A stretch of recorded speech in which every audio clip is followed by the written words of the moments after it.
My wife keeps telling me to just let it go, that we're safe now and that's what matters. But I can't shake the feeling that we should be doing more to make sure this doesn't happen to another family. Here's the story. We were driving through Missouri last month on our way to visit my parents in Arkansas. It was supposed to be a nice family road trip. Me, my wife Sarah, and our 2 kids, Emma who's 8 and Jake who's 6. We'd been on the road for about 5 hours when the car started making this grinding noise and the battery light came on. I pulled over at the next exit, which happened to be this tiny town called, well, I'm not going to name it here, but let's just say it's the kind of place that probably has more cows than people. The alternator had gone out completely. Car wouldn't start, wouldn't charge, nada. We were stranded. There was exactly one mechanic in town, this older guy named Frank, who seemed nice enough. He looked at the car and said he could fix it, no problem, but he'd have to order the alternator from the regional parts distributor. Should have it first thing Monday morning, he said. This was Saturday afternoon, so we needed a place to stay for 2 nights. The town didn't have a hotel or even a motel, just Main Street businesses and houses. But Frank mentioned there was an Airbnb that sometimes took travelers who got stranded.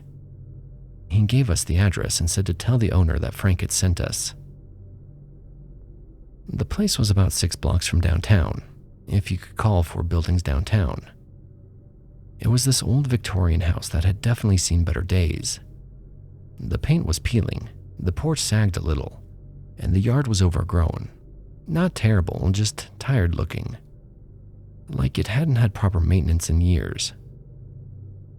The owner was this elderly man, had to be at least 70, who introduced himself as Earl.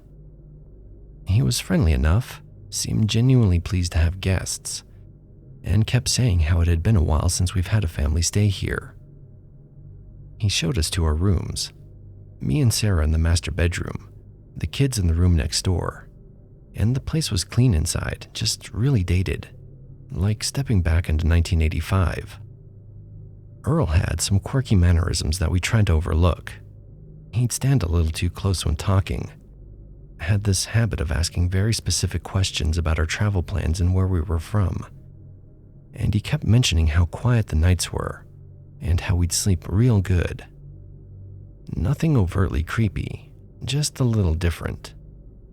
The kind of thing where you don't want to be rude to someone who's helping you out when you're stranded. That first night, none of us slept well. There were sounds coming from inside the walls. Scratching, tapping, sometimes what sounded like footsteps.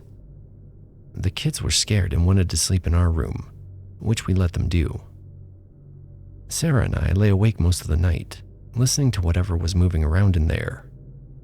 In the morning, I asked Earl about the noise. He chuckled and said it was probably raccoons. Old house like this, the walls are thin, and those critters like to get up under the eaves and in the crawl space. Sounds like they're right there in the room with ya, like they're gonna get ya. But they're just outside the walls. Kinda made sense, I guess. Old house, rural area, plenty of wildlife around. We spent Sunday walking around town, which didn't take long. Had lunch at the only diner, looked around the few shops that were open. Nice enough place, everyone was friendly. But when we mentioned to the waitress at the diner where we were staying, her whole demeanor changed. She got this look like she wanted to say something but couldn't quite bring herself to do it. Finally, she just said, that's interesting. Most folks who get stranded here usually just sleep in their cars or something."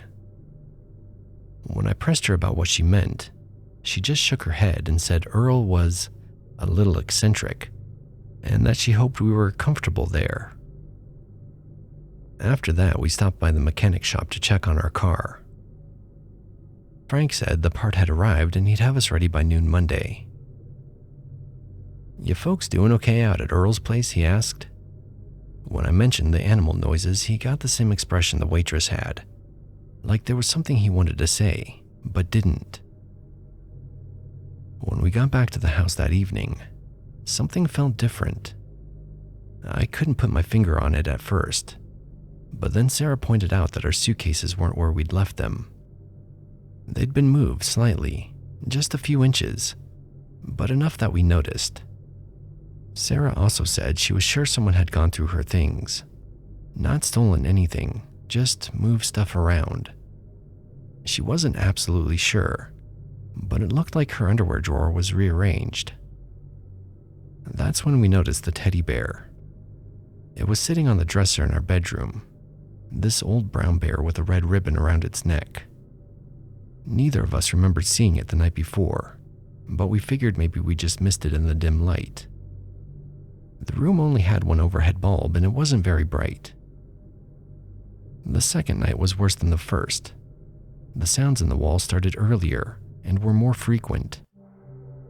There it was again, scratching, tapping, and what definitely sounded like someone moving around. The kids were terrified and refused to sleep in the room again. Around 2 a.m., I'd had enough. I got up to go outside and see if I could spot any raccoons or whatever was making the noise. As I was getting dressed, I noticed a small red light coming from the direction of the dresser.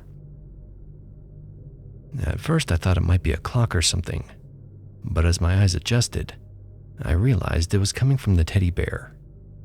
I picked up the bear and examined it more closely. The red light was definitely coming from inside. I found a small seam in the back and opened it up. There was a camera inside, a small digital camera with a memory card, and it was recording. I wanted to wake up Sarah, wanted to grab the kids and get the hell out of there immediately. But it was 2 a.m. in the middle of nowhere. We had no car, no other place to go, and I didn't even know if there was anyone in town we could call at that hour. I threw the bear in the dresser drawer and spent the rest of the night sitting in a chair by the door, watching the hallway and listening for footsteps. I didn't sleep at all. First thing Monday morning, we packed up all our stuff and carried it with us when we left for breakfast. I wasn't leaving our things alone in that house for another minute. We went straight to the sheriff's department after breakfast. It was just a small office attached to the town hall, with a dispatcher who looked like she'd rather be anywhere else. I explained what we'd found, showed her the teddy bear with the camera still inside it. She took down all our information and said she'd have the sheriff look into it, but he was dealing with some kind of situation in another part of the county, and all the deputies were tied up too. Probably won't be able to get someone out there until later today, maybe even tomorrow, she said. I asked if we could file a formal report, and she said we could, but it would be better to wait and talk to the sheriff directly. He'll want to hear this firsthand. By then it was almost noon and Frank had called to say our car was ready. I wanted to confront Earl directly, wanted some kind of explanation for what we'd found, but Sarah was begging me not to make things worse. Let's just get the car and leave, she kept saying. Let the sheriff handle it. But I couldn't let it go. We drove by the house on our way out of town, and I knocked on the door. When Earl answered, I held up the teddy bear and asked him to explain the camera. He looked genuinely confused, said he had no idea what I was talking about, claimed he'd never seen the bear before, said maybe it belonged to previous guests and got left behind. When I pointed out that it had been recording, he just shook his head and said I must be mistaken. I was getting angry, really angry, and Sarah could see it. She physically pulled me away from the door before I did something stupid. We got in the car and drove away. The sheriff called us that evening after we made it to my parents' house. He took our statement over the phone, asked for details about the camera and the bear, wanted to know exact times and dates, said he'd investigate and get back to us. That was 6 weeks ago, and we haven't heard anything since. I've tried calling the sheriff's department a couple of times, but I always get the same dispatcher who says the sheriff is still looking into it, and that these things take time. When I ask for specifics about what they've found, she just says she can't discuss an ongoing investigation. Part of me wonders if they're actually investigating anything at all, or if this is just how they handle complaints about locals from out-of-town visitors who are never coming back anyway. And Frank's expression when I mentioned the noises. I think they knew, but why they didn't say anything is beyond me. Maybe they're afraid to speak out for some reason. Sarah says I should let it go, that we're safe and that's what matters. But I can't stop thinking about the next family who breaks down in that town. The next parents who just need a place to stay for the night with their kids. I don't know what else to do with this information, but I needed to get it out. Maybe someone out there will know what the right next step is, because I sure don't.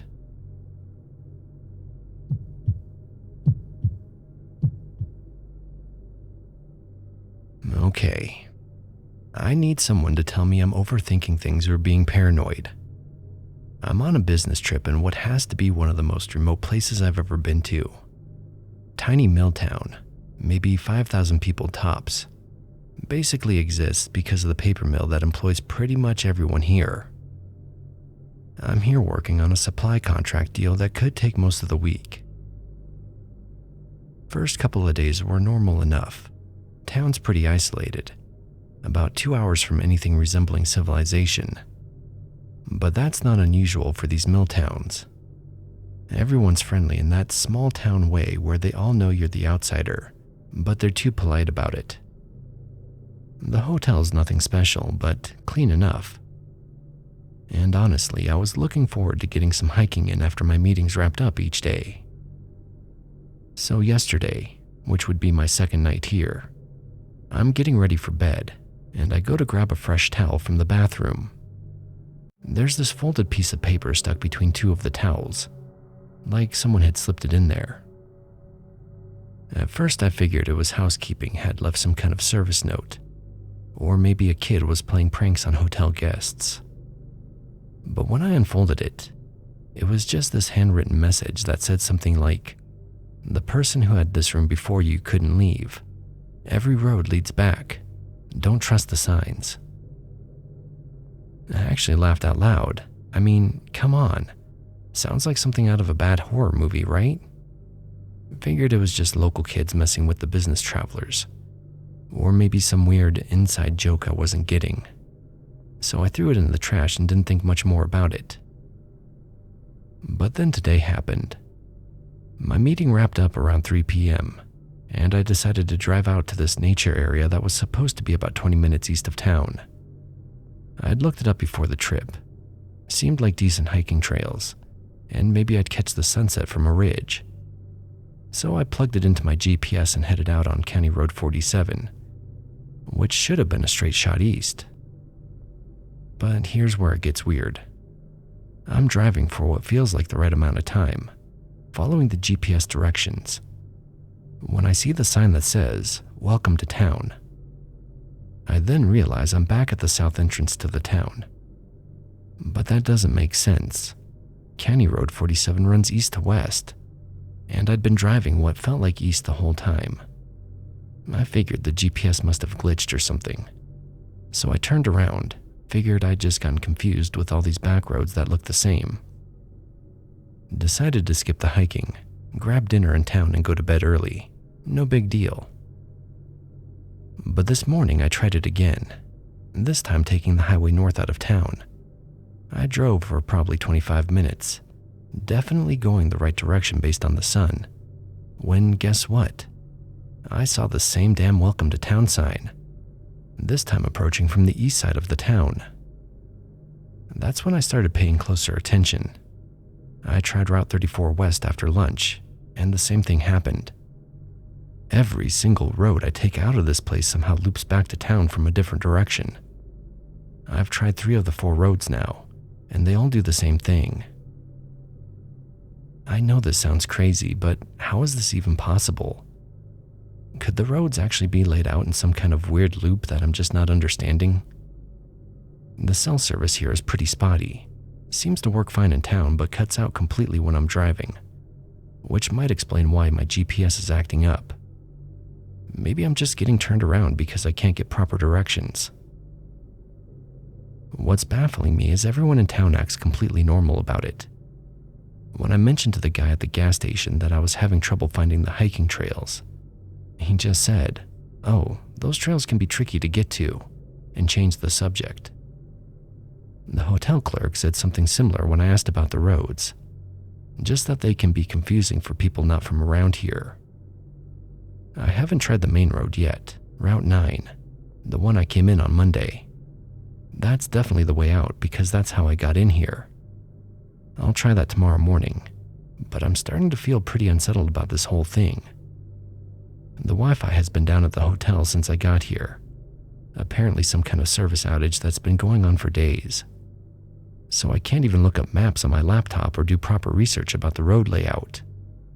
I forgot my glasses at home somehow, and my phone screen is small. I'm typing this on my phone since that's the only way I can get any kind of internet connection, and even that's pretty weak. Maybe I'm just being paranoid, and I let that note in my room get to me. Every road leads back. Maybe that's the whole joke here. Some sicko in town is laughing knowing that the back roads are confusing and watching me drive all over the place. I keep telling myself there's gotta be a logical explanation. Bad cell coverage messing with GPS, unfamiliar road layouts, maybe some kind of construction detours I'm not noticing. But 3 different roads all leading back to town from different directions seems highly improbable. The people here seem nice enough, but there's something I can't quite put my finger on. I'm from a big city, and frankly, their niceness is making me uneasy. I'm probably overthinking this. Small towns have their quirks. Maybe the road layout really is just confusing, and locals are used to giving vague directions because they assume everyone knows the area like they do. Tomorrow, I'm taking Route 9 straight out of here, first thing in the morning. That's gotta work. It's the main road, state highway connection, the way I came in. If that doesn't work, well, I don't really want to think about what that means. I called my boss but didn't want to say what's been happening. I'm sure I'm being paranoid. At least I know I still have contact with the outside world. I just need someone to tell me I'm being ridiculous, and that there's a perfectly normal explanation for all of this. Because the alternative is starting to really freak me out.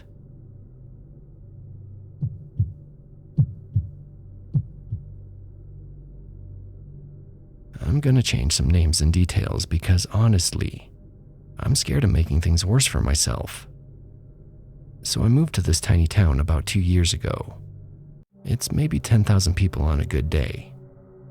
The kind of town where everyone knows everyone, and your business becomes everyone's business whether you want it to or not. I came here because the rent was cheap, and I needed a fresh start after my divorce. Seemed peaceful enough. Quiet streets, little downtown area, the whole small America thing. The problem started about 8 months ago with this officer. I'll call him Derek. He's probably mid-30s. Been on the force here for like 6 years according to what people tell me. In the beginning, the interaction seemed normal enough. He'd wave when he drove by while I was getting my mail, made small talk at the grocery store, asked how I was settling in. Typical small-town friendliness, or so I thought. But then it started getting weird. He began showing up places where I was, always with some excuse. I'd be at the coffee shop on Saturday morning, and he'd walk in, order something, then sit at the table next to mine and try to start conversations. When I'd be polite but clearly not interested in chatting, he'd linger anyway. He started asking personal questions. Things like, was I seeing anyone? What did I do for fun? Or did I get lonely living by myself? The first time he asked me out was at the post office. Just straight up asked if I wanted to get dinner sometime. I said no thanks and tried to keep it friendly but firm. He kept pressing though. Come on, just as friends. I know all the good spots. As if there were more than 2 spots in town. So it was that kind of thing. I had to basically walk away while he was still talking. That's when things really started escalating. Suddenly, I'm getting pulled over for the most ridiculous stuff. Expired registration, except my registration wasn't expired. He just thought he saw something wrong with my sticker. Taillight out, when both my taillights were working fine. Swerving, when I'd been driving completely normal. Every time he'd approach my window with a smile and be obnoxiously friendly, asking how my day was going, or if I'd thought any more about that dinner invitation. The traffic stops became a weekly thing, sometimes twice a week. Always minor stuff that he'd let me go with a warning. But what he was doing was obvious. I started keeping my phone ready to record, although he's smart about it. He'll always position himself where my phone can't get a good angle, and he's never technically threatening or inappropriate enough that a recording would prove anything. It started to move on to just not the traffic stops. He's everywhere I go now. I'll be at the farmer's market on Thursday evening, and boom, there he is, off duty but happening to browse the same stalls I'm looking at. Or I'll go for a walk around the lake, and somehow he's jogging the same path. I started changing my routine, going to different places at different times, but he still seems to know where I'll be.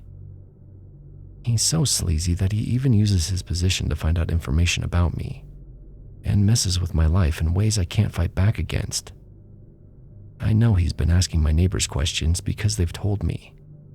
Stuff like whether I have overnight guests, what time I usually get home from work, and if I seem happy living alone. He frames it as community policing and keeping an eye on newcomers, but no one's fooled.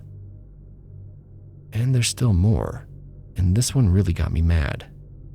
Last month, my electricity got shut off for non-payment, even though I'd paid my bill on time.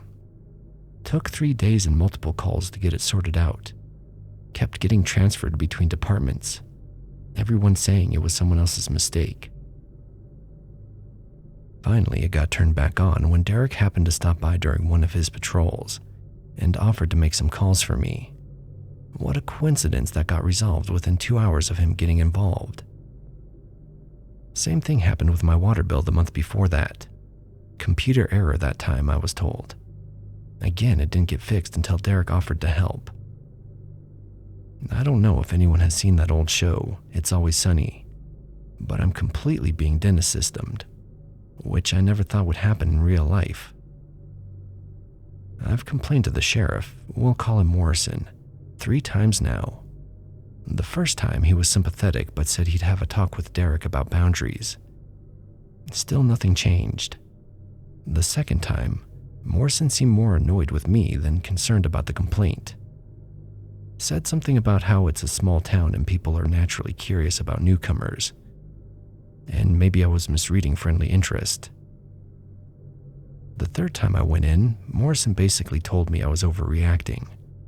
Said Derek was a good officer with a clean record, and that if I was uncomfortable with small town life, maybe I should consider whether this was the right place for me. Message received loud and clear. After that's when I found out I'm not the only one dealing with this. Turns out Derek has a pattern. Jenny at the library told me about a woman who lived here 2 years ago. Similar situation. Young, single, new to town. Derek did the same thing to her until she finally moved away. There was another one before that too, according to Jenny's mom, who's lived here forever. What really scares me though is when I try to talk to people about this. I can see the fear in their eyes.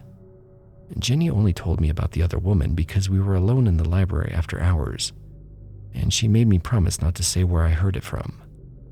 Mrs. Patterson from down the street pulled me aside at the grocery store last week and whispered that I should be careful about making enemies, and that some people in this town have long memories. When I pressed her about what she meant, she just shook her head and walked away. Even my landlord acts weird around me now. We used to be friendly. He would always ask how I was settling in. Now he barely makes eye contact and gets nervous whenever Derek's name comes up. I think people know what's happening, but they're all too chicken to do anything about it. What frustrates me the most is that he never crosses any lines that would be obviously illegal. That might sound weird, but if he threatened me, touched me, or something like that, I'd have solid evidence. For now, I just feel watched all the time. I feel trapped. I hate how it's affecting other people too. My upstairs neighbor, Mrs. Douglas, mentioned that she's thinking about moving because she doesn't feel safe with police corruption in town. She won't say much more than that, but I think she's picked up on what's happening. The Johnsons, who live 2 streets over, apparently put their house on the market last month. I overheard someone at the grocery store saying they were tired of the boys' club mentality in the local law enforcement. It's like this poison that's spreading through the entire community, but nobody wants to talk about it because nothing ever changes. Derek's friends with half the town council. He coaches Little League. His family's been here for generations. I'm the outsider who moved here from the city and is causing problems. And people are really afraid of him. I can see it now that I know what to look for. The way conversations stop when he walks into our room. How store clerks get nervous when he's around. Mrs. Douglas also told me she thinks he's going through people's trash on his patrols. So she started driving her garbage to her daughter's house in the next town over. I've thought about filing a formal complaint with the state, but I'm not sure what good that would do. Plus, I don't know if it would turn into a legal battle of some sort. I'll have to look into that further. For now, I'm venting and looking at options. My friend Kate, back in Chicago, keeps telling me to move back, and I'm starting to think she's right. It's frustrating though. I shouldn't have to uproot my life because some cop can't take no for an answer. But I can't keep living like this. I actually liked it here at first.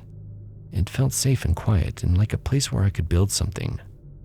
Now I jump every time I hear a car door slam outside my apartment. I've even started shopping in the next town over, driving 20 minutes out of my way just to avoid running into them. Kate's offered to let me stay with her until I can find a new place in the city. I feel like that's letting him win though, like I'm proving his point that maybe this isn't the right place for me. That could be a sunk cost fallacy talking, but I'm also exhausted from feeling like prey in my own town.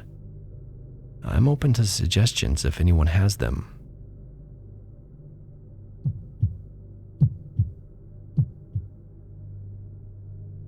Something messed up has been going on in my town, and I hope it isn't what I think it is. We've had 11 dogs go missing in the past 4 months. 11. In a town of maybe 3,500 people, that's not normal. I know because I've been keeping track ever since my neighbor's golden retriever, Buddy, disappeared in July. The police keep saying it's the wolves. Apparently, the state reintroduced them back in 2003 or 2004 as part of some wildlife management program. And now they're saying the population has grown enough that they're getting bold about coming into town. That seemed reasonable at first. Wolves need to eat, and if their natural prey is scarce, domestic dogs probably look pretty appealing. It was reasonable until I noticed we haven't found a single body. Not a one. There's been no remains, no blood, no scattered collar pieces, zilch. When wolves take down prey, there are traces. I grew up in rural Montana, and I know what a wolf kill looks like. There's a mess. There's evidence. The police aren't investigating beyond taking the missing pet reports. The local sheriff just nods sympathetically and files the paperwork. Tells everyone the same thing about wolves, and reminds people to keep their dogs inside at night. Case closed, apparently. The missing dogs aren't random either, which is another thing that bothers me. They're all medium to large breeds. No Chihuahuas or toy poodles have gone missing. We're talking about labs, German shepherds, a couple of huskies, and mixed breeds that are probably 40 pounds or more. If it was really wolves, you'd think they'd take easier targets sometimes. Smaller dogs that can't fight back as hard. But what's really eating at me, The reason I'm writing this down is because last Tuesday night, around 10 p.m., I was driving home from my sister's place across town. I take Spruce Street because it's faster than going around on the main roads. As I'm coming up to the intersection with Pine, I see this parked car in the Hendersons' driveway. The Hendersons have been out of state for 3 weeks visiting family. I know because Mrs. Henderson asked me to keep an eye on the place. The car was this older blue Honda Civic, and I recognized it because it's pretty distinctive. It has this dent in the rear panel, and a bumper sticker for some band I'd never heard of. It belongs to Mike Torino, the guy who runs Torino's Deli downtown. Now, Mike's Deli has become really popular lately. He started doing these hot sandwiches about 6 months ago. Italian beef, pulled pork, these breakfast sandwich things that people line up for. Really good stuff, actually. I've eaten there probably a dozen times since he expanded the menu. The man definitely knows how to cook. What was weird was there was no reason for him to be at the Hendersons' empty house at 10 p.m. on a Tuesday.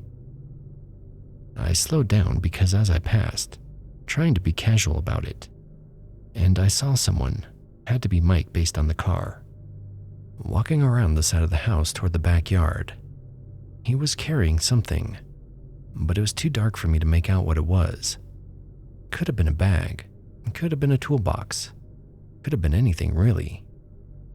A couple minutes later, as I was pulling into my driveway, I heard his car start up and drive away. Maybe he was doing some kind of work for the Hendersons while they were gone. People do that, help out neighbors with maintenance stuff. Still, doing it at night seemed odd, and he hadn't mentioned it to anyone that I knew of. I ran into Mike at the post office the next day and almost asked him about it, but something stopped me. He seemed, I don't know, nervous maybe? Kept checking his watch and looking around like he was in a hurry to leave. Another thing that's been nagging at me is the Henderson's dog went missing 3 days later. Rusty, a big German Shepherd mix who never wandered off their property. Mrs. Henderson called me crying about it when they got back into town. Said they couldn't understand how he got out of the backyard. The fence was intact and the gate was still latched. I haven't mentioned seeing Mike's car to anyone yet. The whole thing sounds pretty paranoid even to me. Just because I saw Mike there one night is not exactly airtight evidence. There could be a perfectly innocent explanation. But then I started paying more attention, and some other things started standing out. Mike's Deli has been buying a lot less meat lately. I know because my friend Janet works at the wholesale place in the next town over, and she mentioned that Mike's orders have dropped way down since the summer, even though his business seems busier than ever. She thought it was weird. He's got all these new hot sandwich items that should require more meat, but he's ordering maybe half of what he used to get from suppliers. When she asked him about it, he said he found a new local supplier who was giving him better prices. But Janet's been in the wholesale business for 15 years, and she doesn't know of any local meat suppliers in this area. We're pretty rural. Most restaurants around here have to order from the regional distributors like everyone else. The timing bothers me too. Mike expanded his menu to include all these meat-heavy items right around the time the dog disappearances started. Coincidence? Probably. But it's got me thinking. And there's one more thing. Last week I was at the deli getting lunch, and I complimented Mike on how tender the pulled pork was. Asked him what his secret was. He got this weird look on his face and said something about sourcing locally and using the whole animal. Nothing goes to waste. Then he quickly changed the subject. I keep telling myself I'm reading too much into things. Mike's a nice guy, been part of this community for years. His wife teaches 3rd grade at the elementary school. These are not the kind of people who would do, well, whatever it is I'm starting to think they might be doing. But 11 dogs don't just disappear without a trace. And if it really is wolves, we should have seen something by now. No hunters or hikers have reported wolf sightings. The missing dogs are all medium to large breeds that would have substantial amounts of, well, you know. I can't even finish that thought. I'm probably wrong about all of this. I hope I am wrong. But I can't shake the feeling that something is very, very off about this whole situation. Tomorrow I'm going to drive by the deli and see if I can get a better look at Mike's car. Check if that dent is really as distinctive as I remember. And maybe I'll start asking around more, see if anyone else has noticed anything strange. Because if I'm right about this, people need to know. And if I'm wrong, well, at least I'll be able to sleep better at night, knowing I was just being paranoid. Still, I'm not going to the deli for lunch until I can sort this out. You have been watching Neon Noir, a Radeon production brought to you by Spoopy Cola.